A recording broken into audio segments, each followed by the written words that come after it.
Chapter 10, Power Failure. I triple-checked my spells. I'd used a combination of several methods to try and avoid detection. First, I had an area of effect background pony spell running, which would divert attention away from me and everything around me. Eyes would just pass over me like I was the least interesting thing in the world. It did have the unfortunate side effect of making the crowd seem to repeat as I skipped over details, and the back few rows nearest me were entirely lacking detail. Second, I was invisible. I was going to have to stay fairly still for that to stay up, but I needed to avoid sudden motions to keep the background pony spell working anyway, so it wasn't a problem. Third, I was hiding. There was a nice shadowy corner behind a banner and I was using it. It might not seem like it, but it was actually a very important step to take. A lot of unicorns relied entirely on illusions to disguise themselves, and were only one dispel or true seeing effect from being exposed. So ponies shouldn't have noticed me, shouldn't have been able to see me, and I was hiding well enough that a casual observer wouldn't have discovered me. I shouldn't have been surprised that Pinkie Pie had found me in seconds. "Hey Sunset, do you want another cup of punch?" Pinkie Pie asked. "Sure," I sighed, taking the cup from Pinkie. "Thanks, Pinkie? You'd have more fun if you came out here with the rest of us," Pinkie teased. "I'm only sticking around until the princess shows up," I said. "After that, I'm going to make myself scarce." Pinkie's eyes widened and she gave me a sorrowful look. "If you can avoid blowing my cover, I'll even tell you when my birthday is." "Really?" Pinkie gasped. "Then we can have a real birthday party for you." Unlike the ones she threw once a month or so based on guesses about when my birthday might be. She'd nearly gotten it right at one point. I think she enjoyed it. It was the only time a party planner could be surprised herself at a party she threw, after all. "Just make sure the princess doesn't notice me," I said. Pinkie nodded quickly and skipped away. I could already tell she was planning things for my party, despite not knowing when it was. I'd have to prepare myself for cake and balloons soon. Music started, and I glanced towards the stage. Mare walked out, the lights dimming as a spotlight was focused on her. "Fillies and gentlecolts, as Mayor of Ponyville, it is my great pleasure to announce the beginning of the Summer Sun celebration." The crowd cheered. Twilight was busy looking out the window, obviously worried. "In just a few moments, our town will witness the magic of the sunrise, and celebrate this, the longest day of the year." I took a deep breath, preparing my teleportation spell. If I was careful about it, I could teleport without a big, flashy display, and get away without any pony noticing. And if I waited for Celestia to start raising the sun, I'd have at least a minute or two as a head start, more than enough time to teleport a few times and cover my tracks. And now, it is my great honor to introduce you to the ruler of our land, the very pony who gives us the sun and the moon each and every day, the good, the wise, the bringer of harmony to all of Equestria. I braced myself. Princess Celestia. Rarity pulled open the curtains, revealing nothing. I blinked. I wasn't sure how to feel about that. On the one hoof, Celestia was missing. On the other hoof, I hadn't been looking forward to seeing her anyway. Mare bit her lip, smiling and wiping sweat from her brow. Rarity ran backstage, obviously looking for her. Maybe the princess had just missed her cue. It would be amusing to see her stumble all over herself. Remain calm, Everpony. There must be a reasonable explanation. Pinkie Pie hopped up. "Oh, I love guessing games. Is she hiding?" Rarity ran back out onto the balcony. "She's gone." Pinkie Pie nodded. "She's good at hide and seek." A tornado of sparkling indigo magic erupted in the balcony. Twilight looked back towards where I was hiding, and I met her gaze. Part of me distantly realized that I had definitely lost that little wager of ours, and now I was kicking myself for not researching the elements of harmony like she'd wanted. A dark shape took form as the mist cleared, an ebon counterpart to Celestia, with the same astounding size and radiant power, pressing against my magical senses like ocean waves washing over me. Where Celestia was warmth and light, this dark horse was cold and glared down at us with barely contained anger. Maybe Celestia showing up wasn't the worst thing that could have happened today. Oh, my beloved subjects! It's been so long since I've seen your precious little sun-loving faces. She smiled with thin lips, the amusement not reaching her eyes, which looked more like a dragon's eyes than a pony's. "What did you do with our princess?" Dash demanded, flying up before Applejack grabbed her tail and dragged her down. The dark mare laughed. "Why, am I not royal enough for you? Don't you know who I am?" Oh. More guessing games. Pinky waved her hoof in the air excitedly. Hokey smokes. No? How about Queen Meanie? No, wait. Black Snooty. Black Snow she was, thankfully, cut off by Applejack shoving some fruit into her mouth. I was going to have to thank her later for keeping my least intelligent friends from getting atomized by an angry goddess. Does my crown no longer count now that I have been imprisoned for 1,000 years? She asked, pacing around the room, changing shape and flitting from place to place like a ghost. Did you not recall the legend? Did you not see the signs? I did, Twilight said, stepping forwards with at least some of the bravado I tried to instill in her. And I know who you are. You're the mare in the moon, Nightmare Moon. I was really going to have to apologize to Twilight after this. I was making a bad habit of being wrong with really important things. Well. Nightmare Moon hissed, smiling and showing fangs. Some pony who remembers me. Then you also know why I'm here. You're here too. Too? Twilight lost her nerve, shaking and shivering. Remember this day, little ponies, for it was your last. From this moment forth, the night will. And that was when Twilight Sparkle shot Nightmare Moon in the face. The dark princess sputtered, taken completely by surprise. I taught her well, and the moment she was busy monologuing, Twilight had thrown a force bolt at her. I threw the banner I'd been hiding behind aside and followed up Twilight's blast with one of my own, a beam of radiant heat that sliced through Nightmare Moon's hair and played across her body with a hissing sound like water on a hot griddle. "Twilight," I yelled. "Cross the streams." "But crossing the streams is bad," Twilight yelled, even as she tilted her horn. Her beam of force hit my red beam of fire, and the magical auras twisted and started to fuse, a ball of unstable mana forming. "Bad is good," I yelled, grinning madly. When two spells intersected like this, the results were typically pretty unpredictable except for one thing: there was always collateral damage. The windows shattered as a shockwave tore through the room, knocking ponies over as the wiser few bolted for the doors. There was a flash of light, and Nightmare Moon stumbled back, stunned. Twilight stepped forwards, and I pushed her back with a hoof. "Get out of here," I said. I got something ready in case Sunbutt showed up and tried something. "Were you planning on assassinating Celestia?" Twilight gasped. "What?" I was taken aback by that. No.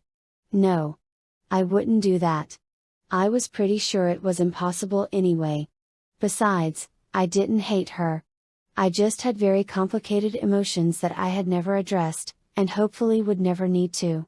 I just have an exit strategy. I glanced around the building. But it would be better if they weren't in the blast radius. "Exit strategies don't have a blast radius," Twilight hissed. Her expression changed in an instant to deep worry. "Just be careful." I nodded, and she ran off, escaping with the rest of the crowd, some Pegasi fleeing through the broken windows as the rest poured out of the doors. "Hoping to face your defeat and humiliation alone?" Nightmare Moon asked, calmly watching the ponies leave.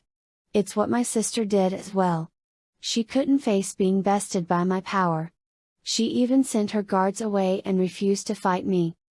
"She probably thought she could reason with you," I said, turning to look. "But I'm not as nice as she is." I let my cloak flutter around me. "In case you hadn't heard, I'm the strongest unicorn in Equestria, and I'm villain enough for this town. I'm going to send you back to the moon in pieces. And how are you planning on doing that? Nightmare Moon asked, raising an eyebrow. You're somewhat amusing, I admit, but hardly a threat. I didn't believe Twilight when she said you were returning, but I was pretty sure Celestia was going to show up. I smiled. And with Rarity keeping Everpony out and dragging Twilight away, I had hours to prep a few surprises here. So what is it? A bucket of water to pour over my head? Are you going to throw a cake at me? Or are you just going to stall for time while your friends cower in fear? I'm going to do this, I said, and clapped my hooves twice.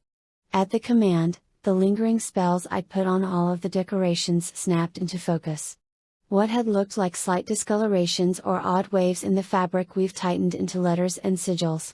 Nightmare Moon's I was drawn to the nearest, and she started muttering as she read it aloud. I prepared explosive runes this more. I teleported out as everything went white. Town Hall was lit up like a bonfire, fireballs and crackling arcane energy reaching for the sky as the chained spells triggered each other. I'd mixed in explosive runes, snake sigils, symbols of fire, more explosive runes, and something I'd put together on the fly that would create blinding light and sound. One of those went off as I appeared next to Dash, light shining through the smoke like a camera flash. Whoa, Dash gasped. Overkill much, Sunset? The entire upper half of the town hall was gone, reduced to ashes. There was no sign of the mare in the moon. Overkill? I snorted. This isn't a game of kick the parasprite, Dash. I nodded towards the flames. Go and grab those storm clouds I had you stash, and let's put the fire out before it spreads. What was it you said? Twilight asked, giving me a look.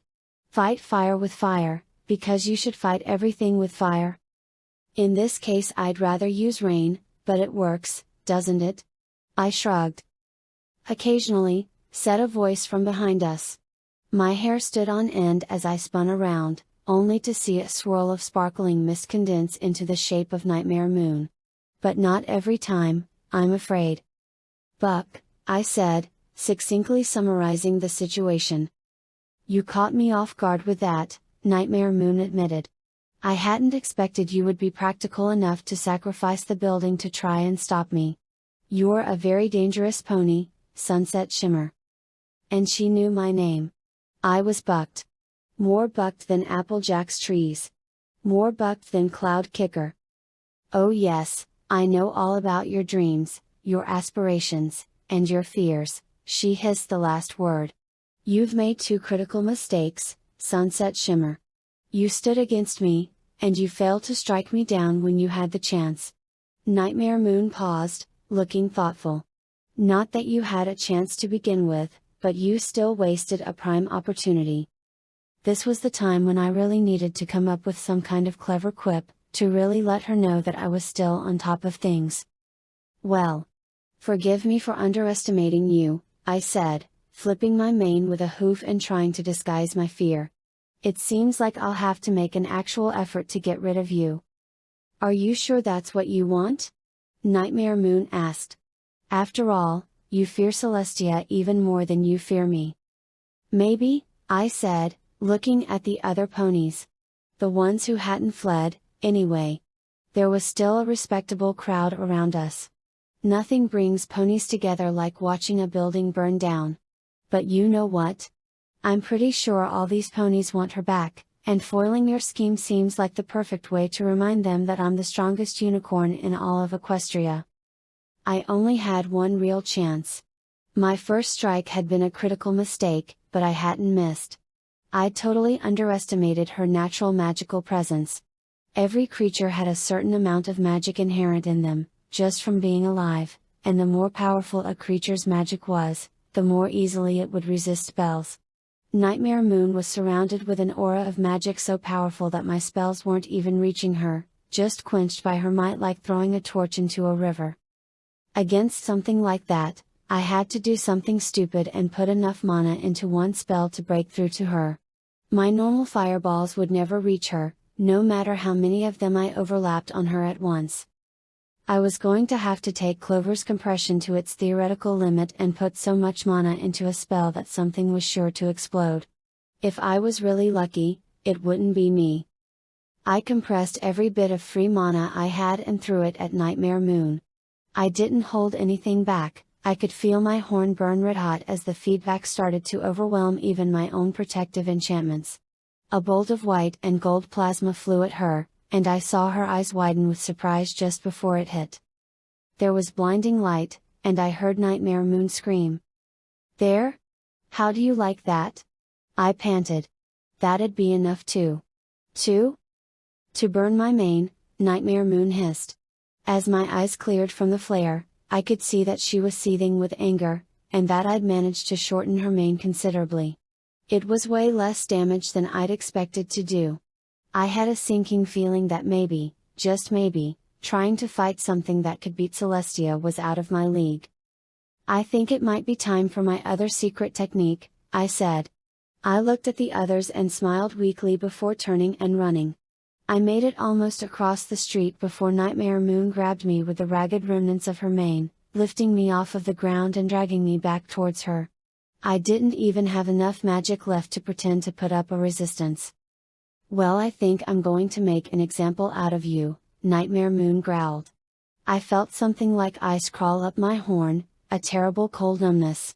It was like having a magic restraining ring on, but dirty and awful feeling. I tried to look up towards it. She grabbed my head and forced me to look into her eyes. "I know just the place to put you," Nightmare Moon said. The ground dropped out from under me. Even with my horn feeling deadened, I could tell that she'd opened a portal. I met Twilight's eyes as I sank into the black pit below me, like falling into a pool of tar. I'd never seen fear like that on a pony's face. I think she was even more afraid than I was. I tried to reach out to her, but the shadows overtook me before I could do more than raise my hoof. I groaned as I woke up with the biggest headache I'd had in years. This was good news. I wasn't dead yet, and I swore a promise to Harmony itself that I was never going to complain about a hangover again if it meant I'd get out of this mess alive. I opened my eyes and looked around. I was in a cell. Wonderful. There was barely any light, and I could only just see my hooves in front of my face. I reached up and touched my horn. It was still there. With the cold and the feeling of wrongness, I'd been afraid Nightmare Moon had simply torn it off. Its still being there was good. The crystals growing out of it, however, were distinctly bad. There was only one way to find out how bad it was. I took a deep breath. I'd start with a simple light spell.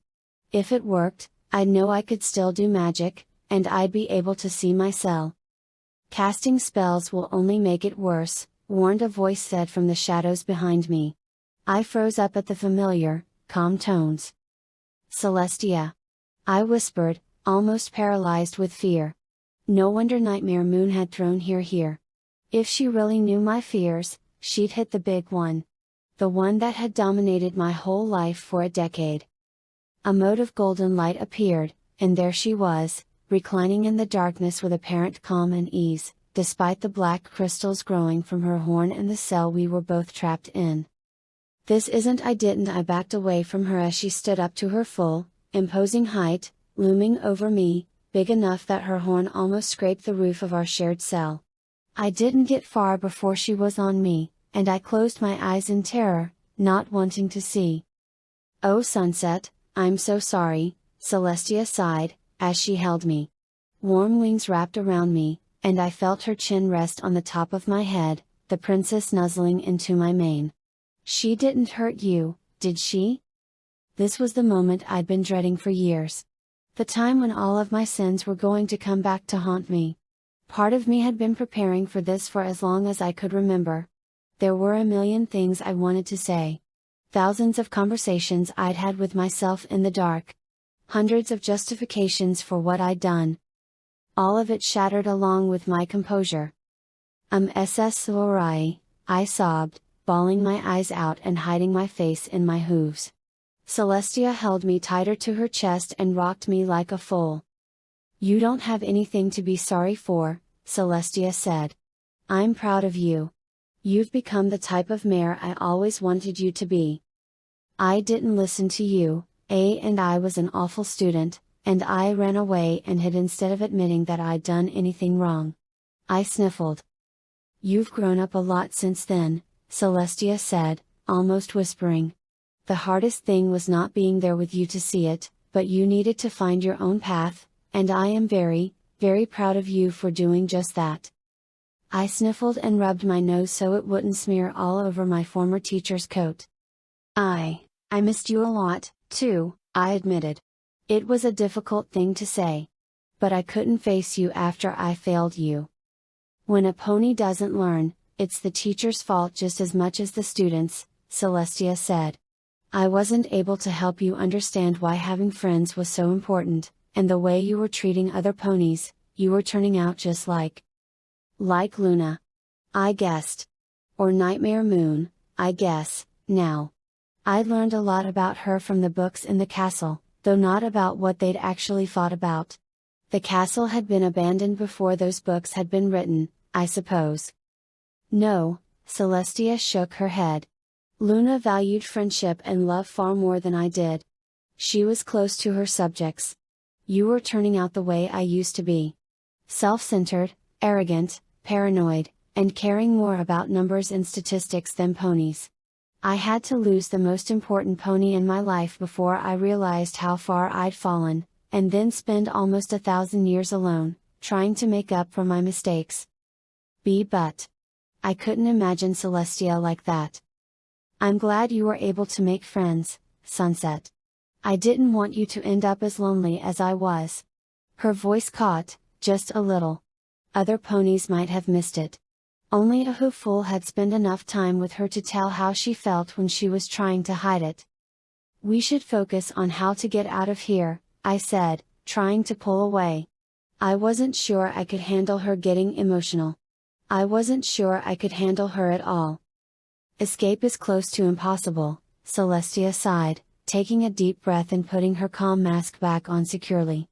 Unfortunately, this prison was built to contain an alicorn. The mode of light she'd created brightened, and I could see we were in a spherical chamber, roughly hewn out of some dark stone. I'm not even sure where we are, I muttered. I've never seen stone like this. We're on the dark side of the moon, Celestia said. It took me a few moments to process that. That was bad. So bad I was finding it difficult to articulate the sheer badness of it. Even if I had all of my magic, I wasn't sure I'd be able to get back on my own. We're doomed. Celestia laughed lightly. We're not doomed. We're stuck in a prison on the dark side of the moon, our magic is almost entirely sealed away, and your evil, all-powerful sister is trying to destroy the world. In what way are we not doomed? Don't you trust that your friends will find a way to save you? Celestia raised an eyebrow. With what? The elements of harmony. No pony even knows where they are, except you. I hesitated. But that doesn't help Twilight either. It's not like she can pop up here and ask. Well, I left them somewhere out of the way, Celestia coughed. You might have seen them before. What? Now I was confused. She leaned down and whispered into my ear, as if afraid others would overhear. My foyer? Technically my foyer, though property law might disagree since you've been living there for so long, Celestia laughed gently. And you just left them there. What if she went and smashed them? I huffed and lowered my head to rest it on the floor. You need to stop leaving ancient artifacts lying around where any pony could stumble across them. It does get to be a bad habit, Celestia admitted. But the elements are special. They can't be so easily destroyed or misused. I've had 1,000 years of experience with them that she lacks, and I learned just enough to know to trust them. I guess, I groaned. Celestia pulled me into another hug, squeezing me like I was a soft toy instead of a full-grown mare. You know, I was convinced you were dead for the longest time, Celestia said. And then I saw your journal buzzing, and I almost dropped the sun right into the ocean, which would have been quite embarrassing. Have you ever? I trailed off. Once? It was after Luna left, and I was a little tipsy. I'd been drinking with Emperor Zephyranthes to try and forget, and I dropped it into a valley. It took 2 days to find it again and 2 more to dig it out of the rock that it had melted into. It was the final straw in ending the solar cycle for measuring the day, and when clocks started to become more popular than sundials. "You're kidding," I snorted. "There's no way that happened." "It's true," Celestia said. "Ever since then, I've hired maids who were sworn to make sure I woke up on time. The first century was the most difficult. I'd been raising and setting the sun whenever I wanted, and to suddenly be expected to follow a schedule, well, I didn't like it very much at all. You made me get up at 5 in the morning every day.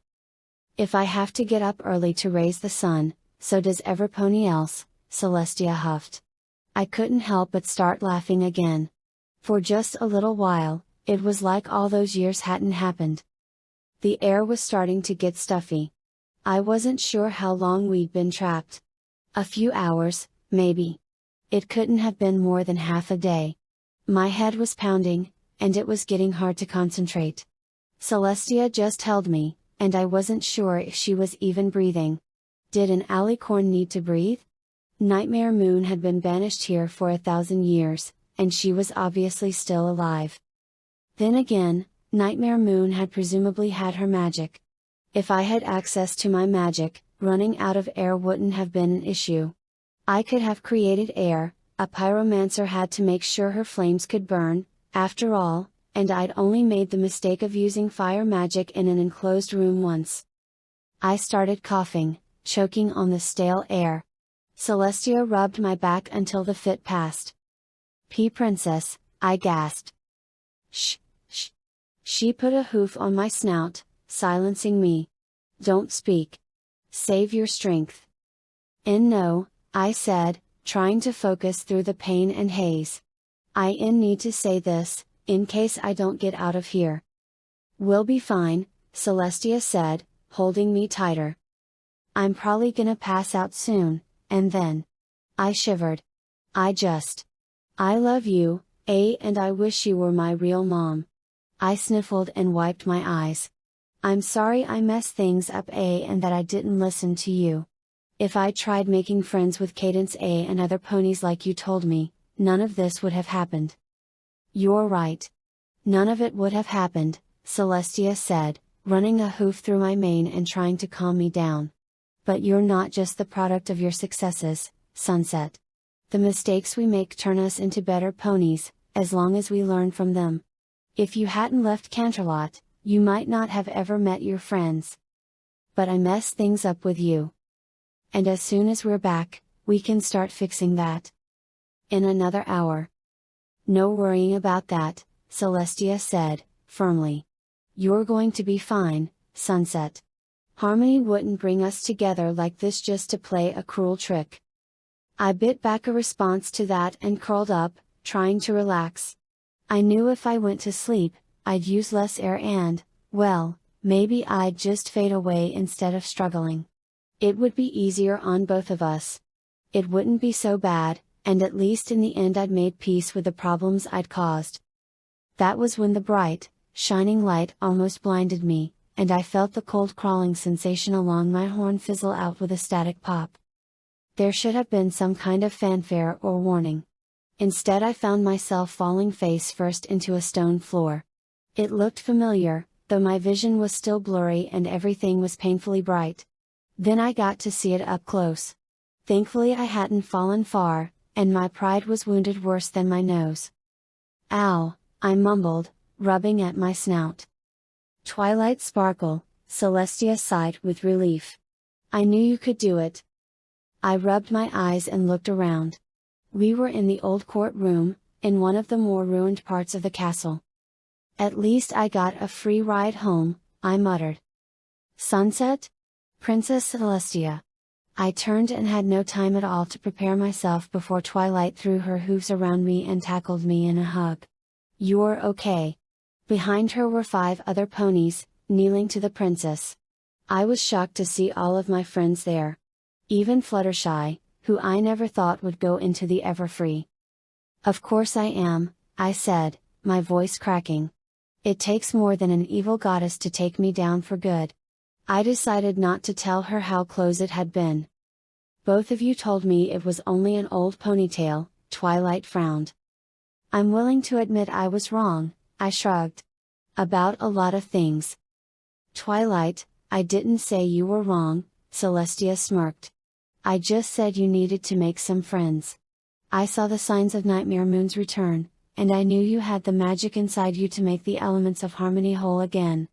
However, you would never be able to unleash it unless you let the magic of friendship into your heart.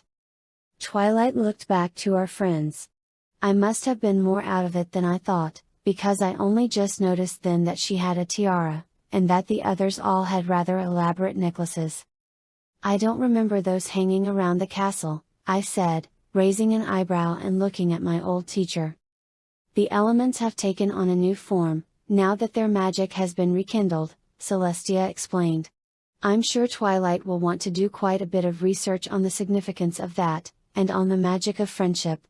She looked towards the throne, where the dust of some massive magical blast was still clearing. And there's another pony here who needs a hoof of friendship extended to her more than any pony. Surprisingly, she didn't mean me. Princess Luna, Celestia said, flapping her wings to clear away the sparkling dust. It's time we put our differences aside. Among shattered bits of armor and fading embers of magical debris, a pony cowered from Celestia. She didn't look like the strong equal that the tapestries and books depicted. Luna seemed like little more than a terrified foal. A terrified, powerful, immortal foal, mind you. But still a foal. We were meant to rule together, Celestia said, stepping towards her. Wait, I yelled. That's one of the places Celestia's hoof came down, and a circle of runes lit up. Her eyes went wide. I wish I had a picture of her expression at that moment, her defenses totally down as she stepped into a trap she hadn't expected. I'd never once surprised her like that as her student. Get to cover! I screamed, diving behind an overturned table. Twilight put up a magical shield, something she was better at than I was. Of course, I was a lot better with explosive spells. We were about to see just which talent was stronger. The runes exploded under Celestia, and the roof caved in above her.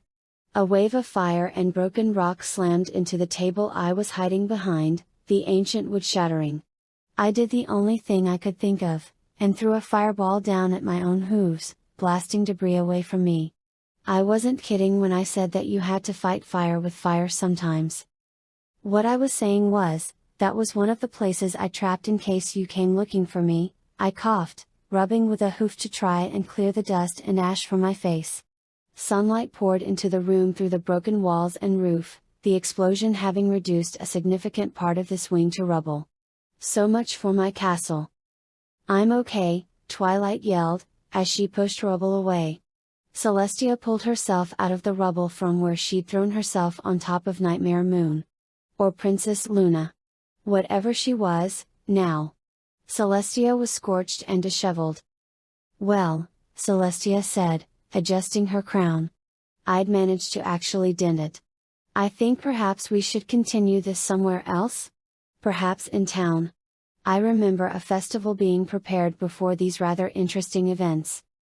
Assuming Sunset didn't blow all of it up along with Town Hall, Applejack muttered.